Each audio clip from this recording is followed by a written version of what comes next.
Protektado na ng gobyerno mga testigo laban kay dating Pangulong Rodrigo Duterte. Isa sa ilalim sila sa Witness Protection Program bago ilipad papuntang ICC.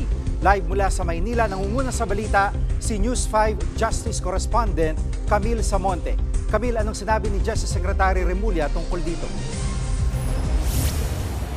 Gigi, kinumpirma nga ng Department of Justice na nakipag-ugnayan sa kanila ang International Criminal Court para bigyan ng proteksyon ang mga testigo para yan sa kasong Crimes Against Humanity na kinahaharap ni dating Pangulong Rodrigo Duterte sa The Hague. Ayon kay Secretary Jesus Crispin Remulla, kailangan matiyak ang kaligtasan ng mga testigo habang andito sila sa Pilipinas. Nahirapan na raw ang mga biktima na maghain ng kaso dito sa ating bansa dahil nga sa kahirapan na maghanap ng mga ebidensya at testigo. Nasa 4 na testigo ang ilalagay ng DOJ sa Witness Protection Program. Pakinggan natin ang pahayag ng Secretary Remulla.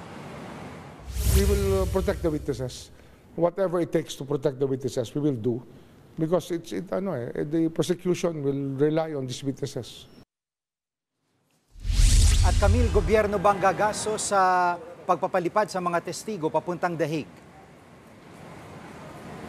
Gigi, nilinaw ni Secretary Remulla na hindi gobyerno ang gagastos para sa pagpapalipad sa kanila sa The Hague para nga sa kanilang pagharap sa paglilitis doon. Gusto lang daw nila na tiyakin ang kaligtasan nila dito. Nilinaw din ni Secretary Remulla na itong kooperasyon nila sa ICC ay hindi ito kontra sa posisyon ng gobyerno kung saan wala ng jurisdiksyon ng ICC sa Pilipinas mula nang kumalas tayo sa Rome Statute noong 2019. Pakinggan natin muli ang pahayag ni Secretary Remulla.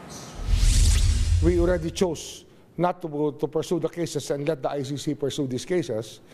Given that, it becomes also our obligation to help them because we are giving up our jurisdiction for their jurisdiction. At kaugnay ng hiling ng kampo ni dating Pangulong Duterte ng pansamantalang kalayaan, ano nang update dito?